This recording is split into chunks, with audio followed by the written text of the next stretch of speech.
அன்பாண்டவர்களே, மோசே சீனாய் மலையிலே நோன்பு இருந்த வேளையிலே ஆண்டவர் கொடுத்த கட்டளைகளை ஏற்று கொண்டதையும், அந்த கட்டளைகளை அவர் சீனாய் மலையடிவாரத்திலே இருந்த மக்களிடம் அறிவிக்க வந்ததையும், வந்தபொழுது நடந்த நிகழ்வுகளையும் விவரிக்கின்ற ஒரு வார்த்தை பகுதியாக இருக்கிறது. வார்த்தை பகுதியை நீங்கள் வீட்டிலே போய் மீண்டும் ஒரு கால் வாசித்தால் உங்களுக்கு இன்னும் அதிகமாக இந்த வார்த்தை உங்களோடு பேசும். உங்கள் வாழ்வு ஒளிமயமாகும். ஏனென்றால் இந்த வார்த்தையை மோசே கொண்டு வந்த பொழுது அவருடைய முகத்தோற்றம் பிரகாசமாக இருந்தது, தோற்றம் மாறி இருந்தது என்று இங்கே குறிப்பிடப்படுகிறது. ஆண்டவர்களே, மோசே இஸ்ராயல் மக்களை எகிப்திலே இருந்து அழைத்து வருகின்ற பொழுது சீனாய் மலையடிவாரத்திலே அந்த மக்களை எல்லாரையும் விட்டுவிட்டு கடவுளிடம் போகிறார். ஜாவே கடவுளிடம் போய் 40 பகலும் 40 இரவும் உண்ணா நோன்பிருந்து தண்ணீர் குடிக்காமல் கடவுள் கொடுக்கின்ற கட்டளைகளை எழுதி கொண்டிருந்தார். இந்த பணி நிறைவுற்ற பொழுது அந்த கற்களை 2 கரங்களில் ஏந்தி அவர் இந்த மலையடி வாரத்திற்கு வந்த பொழுது மோசேயை பார்த்தவர்கள் அதிசயித்து போனார்கள். ஏனென்றால் இந்த ஆண்டவரோடு பேச போகிற பொழுது போன ஒரு முகம் வேறு, வந்த பொழுது வந்த முகம் வேறாக இருந்தது.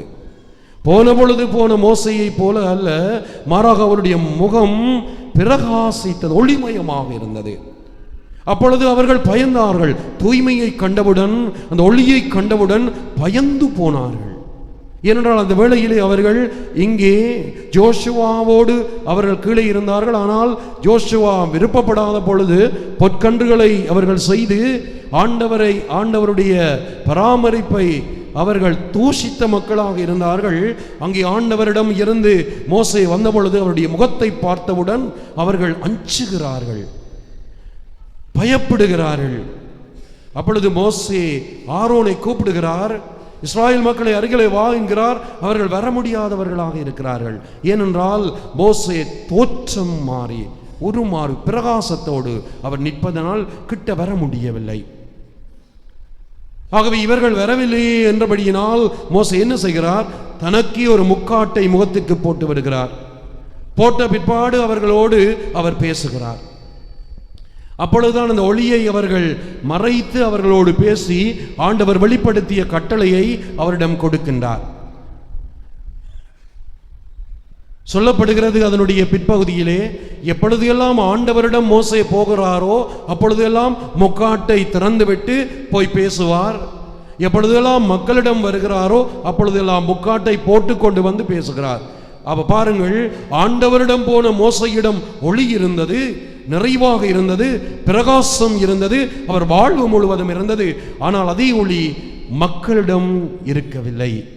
மக்கள் அந்த ஒளியை பார்த்து பயந்தார்கள், அஞ்சி நடுங்கினார்கள். அன்பார்ந்தவர்களே, அதனால்தான் நாங்கள் யோவான் நற்செய்தி 1 அதிகாரம் 17வது வார்த்தையிலே நாங்கள் படிக்கிறோம். இப்படியான ஒரு செயல்பாட்டை நாங்கள் படிக்கிற பொழுது அங்கே சொல்லப்படுகிறது.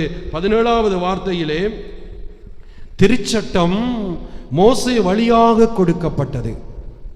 அதன் 10 கட்டளை மோசே வழியாக கொடுக்கப்பட்டது. அருளும் உண்மையும் இயேசு கிறிஸ்து வழியாக வெளிப்பட்டது.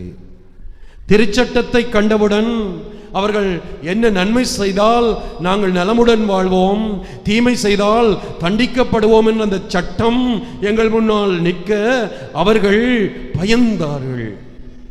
ஆனால் இயேசு வந்த பொழுது இந்த திருச்சட்டத்தை எல்லாம் தாண்டி பயப்படுத்தவல்ல, மாறாக அருளோடு வந்தார். சட்டங்களை எல்லாம் தாண்டி இறை அருளோடு தூய்மையோடு நீங்கள் வாழ, நீங்கள் உண்மையில் வாழ நீங்கள் அவர் வந்ததனால் தான் சொல்லப்படுகிறது. சட்டத்தை கண்டவுடன் மக்கள் எல்லாரும் பயந்து போனார்கள். ஆனால் இறையருள் எங்கே இருக்கிறது? சட்டத்தை தாண்டி நீங்கள் கடவுளிடம் வருகிற பொழுது அங்கே அருளும் உண்மையும் கிறிஸ்து வழியாக வருகிறது.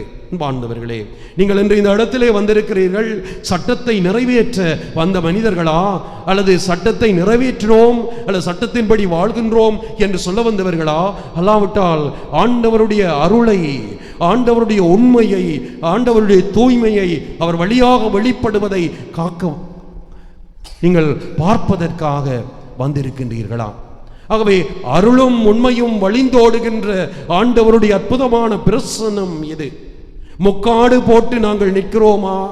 இந்த பிரசன்னத்தை பார்த்தவுடன், ஆண்டவரே உம்மை நாங்கள் பார்க்க தகுதியற்றவர்கள், எங்களுடைய பாவங்கள் எங்கள் மனத்திரை முன் வருகிறது, நாங்கள் உம்மை பார்க்க முடியாதவர்கள், நாங்கள் ஒரு நாள் கூட வாழ முடியாது என்றால் உம்முடைய அன்பை எண்ணுகிற பொழுது எல்லாம் என் பாவம், என்னுடைய பரிசுத்தமின்மை, என்னுடைய அசுத்தம், என்னுடைய பிரமாணிக்கமின்மை, என்னுடைய தவறுகள் எல்லாம் ஒரு சட்டங்கள் போல, ஒரு முக்காடு போல எனக்கு முன் நிற்பதனால் உம்மிடமிருந்து புறப்படுகின்ற இந்த அருளை, உம்மிடமிருந்து புறப்படுகின்ற இந்த தூய்மையை, உம்மிடமிருந்து புறப்படுகின்ற இந்த ஆசீர்வாதங்களை நான் பெற முடியாமல் நான் அந்த ஒளியை பார்க்க முடியாத பிள்ளையாக நிற்கிறேனே என்ற நிலையோடு நாங்கள் நிற்கிறோமா என்று சிந்திக்கத்தான் இந்த நாள் எங்களுக்கு அழைப்பு விடுகிறது அன்பார்ந்தவர்களே.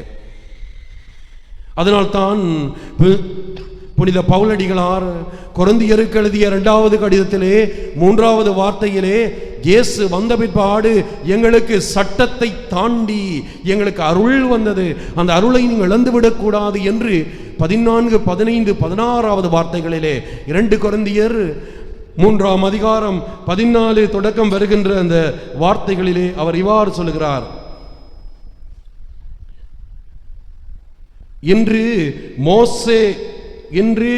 இன்று வரை மோசையின் திருச்சட்டம் வாசிக்கப்படும் பொழுதெல்லாம் அவர்களின் உள்ளத்தை ஒரு திரை மூடி இருக்கிறது. பாருங்கள், அதே வார்த்தை புனித பவுலடிகளார் எடுத்து ஆளுகின்றார். என்று மோசையினுடைய சட்டத்தை நாங்கள் வாசிக்கிற பொழுது எல்லாம் எங்கள் முன்னே ஒரு திரை நிற்கிறது. என்ன சட்டம்? அது 10 கட்டளை, நியமங்கள். ஆகவே திரை மூடி இது செய்தாயா, இது செய்யாது விட்டாயா என்று என்னை கேட்கிறது அதை வாசிக்கிற பொழுது. ஆனால் அதற்கு பிறகு சொல்லுகிறார் பவுலடிகளார், ஆனால் ஆண்டவர்பால் திரும்பினால் அந்த திரை அகற்றப்படும். ஆண்டவர் பால் வருகிற பொழுது இந்த நியமங்கள் தாண்டி சட்டங்களின் சம்மட்டியாக, சட்டங்களின் உருவாக்குனராகிய அருள் நமக்குள் பொங்கி பெருக்கெடுத்து வரும் என்று புனித பவுலடிகளார் சொல்லுகிறார். ஆகவே மோசையினுடைய சட்டத்தை வாசிக்கிற பொழுதெல்லாம் எங்களை தடை செய்கிறது, என்னுடைய பாவம் தடை செய்கிறது. நான் செய்தேன், செய்யவில்லை, தவறினேன் என்று நான் நினைக்கிற பொழுதெல்லாம் ஆண்டவரிடம் தஞ்சம் புக தடையாக இருக்கு. ஆனால் ஆண்டவரே, நீர் பேரன்பு கொண்டவர், உம்மிடம் வருகிற பொழுதெல்லாம் இந்த முகத்திரையை நீர் எடுத்து விடுகிறீர். எப்பொழுதெல்லாம் மோசே ஆண்டவரிடம் போகிற பொழுது மூடிய முக்காட்டை திறந்து ஆண்டவரோடு பேசினாரோ அதுபோல இன்று நானும் நீங்களும் இந்த ஆண்டவன் பாதத்திலே, இந்த பீடத்திற்கு அன்று சீனாய் மலைக்கு சென்ற மோசே போல இந்த பீடத்திலே வந்திருக்கிற ஆண்டவரை பார்ப்பதற்காக வந்திருக்கிற நாங்கள் அந்த ஒளியை காண வேண்டுமென்றால், ஒளியால் நிரப்பப்பட வேண்டுமென்றால், இந்த தூய்மையை அணிந்து கொள்ள வேண்டுமென்றால் நாங்கள் என்ன செய்ய வேண்டுமென்றால், அந்த முக்காடாகிய நம்முடைய சட்டங்கள் நிவர்த்தி செய்து வைத்திருக்கிற, தடுத்து வைத்திருக்கிற, சட்டத்தை மீறி பாவம் செய்த நிலைகளை அந்த முக்காடை அகற்றி விடுகிற பொழுது அருள் கிறிஸ்து வழியாக நமக்கு வருகிறது அன்பாண்டவர்களே. அதைத்தான் இந்த நற்கருணை ஆசீர்வாதத்திலே நாங்கள் பெற்றுக்கொள்ள போகிறோம். எத்தனையோ ஆசீர்வாதங்களை கேட்டு வந்திருக்கிறோம். முக்காடோடு நின்றால் ஆண்டவரினுடைய ஒளி எங்களுக்கு பயமூட்டும் என்பார்களே.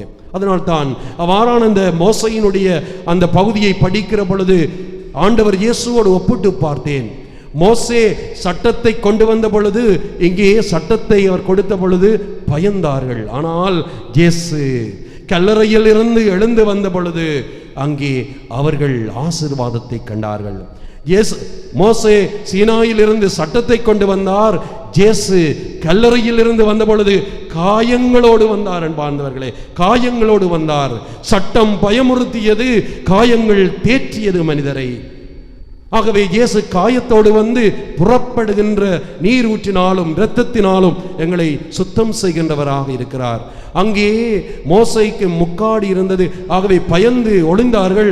ஆனால் மகதலா மரியா காயத்தை கண்டவுடன் கடவுளை பற்றி பிடிக்கிறவளாக போகிறாள். ஏனென்றால் அங்கே இயேசுவை காணுகிறாள், காயங்களை காணுகிறாள், தேற்றவரை காணுகிறாள். பற்றி பிடிக்கின்ற ஒரு பெண்ணாக முதல் நற்செய்தி, உயிர்ப்பின் செய்தியை அறிவிக்கின்ற ஒரு சீடத்தியாக அவள் போவதை பார்க்கிறோம். பிரியமானவர்களே, நாங்களும் ஆண்டவரை பார்க்க அதே மோசே சீனாய் மலையுச்சியிலே சந்தித்து ஆண்டவர் உரைத்ததை எழுதி மக்களிடம் கொண்டு வந்து கொடுக்க வந்த பொழுது இருந்த அந்த பிரகாசத்தோடு செல்ல வேண்டும் என்று, ஆசீர்வாதத்தோடு செல்ல வேண்டும் என்றுதான் நாங்கள் இந்த பதியினிலே ஆண்டவர் முன்னால் திருப்பீடத்திலே எழுந்து நிற்கிற ஆண்டவர் முன்னால் நிற்கிறோம்.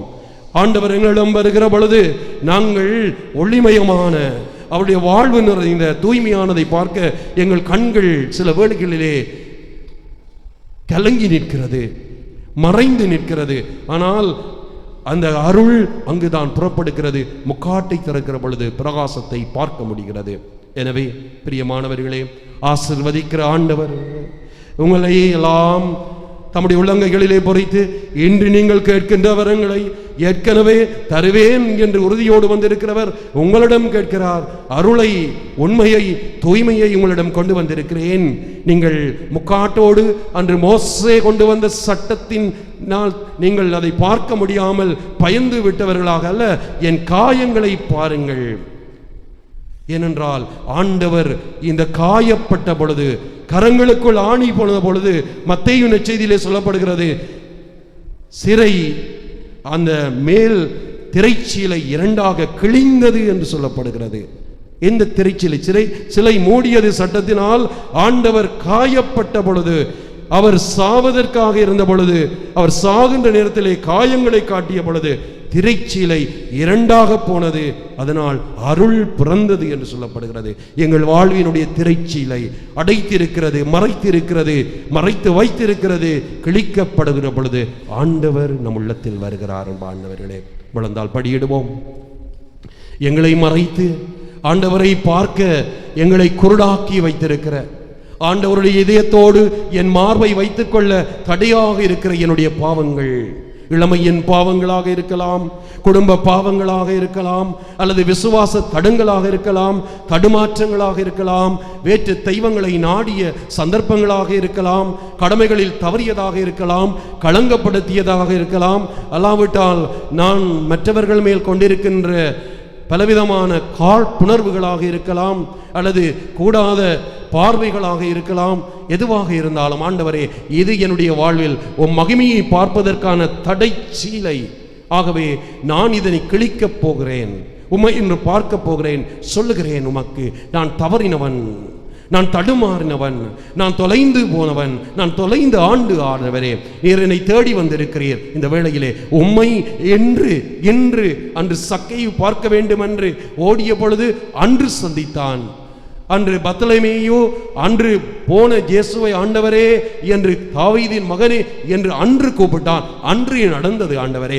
இன்று நீர் காலம் தாழ்த்துகின்ற கடவுள் அல்ல, காலத்தை நீரை உருவாக்கி எனக்கு தருகின்றதனால் நான் உம்மிடம் இறந்து மன்றாடுகிறேன், கெஞ்சி கேட்கிறேன். என் பாவம் இது என் மனக்கண் முன் நிற்கிறது ஆண்டவரே, என்னை மன்னியும் என்று என் பாவங்களை எண்ணி மன்னிப்பு கேட்டு இந்த திருப்பாடல் வழியாக நாங்கள் எங்கள் பாவங்களை நினைத்து மன்னிப்பு கேட்டு இந்த திருப்பாடலை பாடி ஆண்டவரிடம் மன்னிப்பு கேட்போம்.